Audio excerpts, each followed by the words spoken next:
Hello again, National 5. Today we're going to be looking at something called equivalent dose.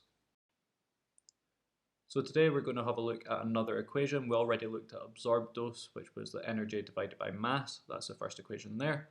And now we're going to be looking at equivalent dose, which looks at the absorbed dose and weighting factor of the radiation, which we see in the second equation there. But more on that in a wee minute. So when we looked at absorbed dose before, it only took into account the mass of the object absorbing the radiation and the energy of that radiation. And in general, the higher the absorbed dose, the greater the biological effect. However, equal absorbed doses of radiation don't always produce the same biological effect. For example, 1 gray of alpha radiation is not the same as 1 gray of gamma radiation.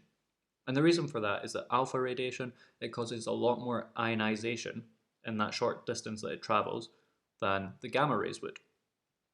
And this means that it's a lot more severe, the effect of the alpha radiation, than the gamma, and it's a lot more damaging to the cells. So to do this, we need to have a look at all the contributions to biological harm. And there are a few things that contribute to biological harm. One is the absorbed dose, which we looked at before. One is the type of radiation that is encountering the tissue. And finally, also the type of absorbing tissue. So to work out what is called the equivalent dose, we use the equation here, H equals D times WR. So H is the equivalent dose in sieverts, D is the absorbed dose in grays, which we looked at before, and WR is the radiation weighting factor, and it doesn't have any units. Now that radiation weighting factor is just a bit like a danger rating for each type of radiation. It tells us how harmful it can be. Hopefully from this equation we can also see that because the weighting factor has no units, and we know that the dose is in joules per kilogram, that's what 1 gray is, then 1 sievert is also 1 joule per kilogram, but it's just weighted for each type of radiation.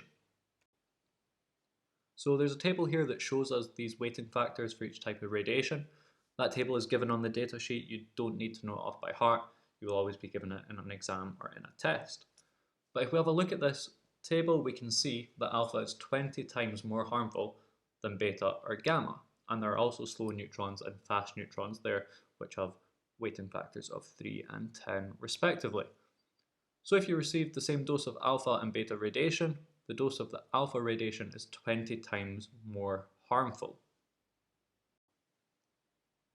So let's look at a wee worked example there. We have a worker in a nuclear power station who receives the following radiations throughout a year.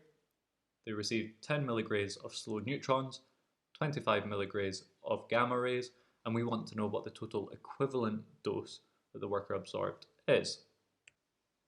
So let's look at the slow neutrons first. We've got our equation H equals D times WR.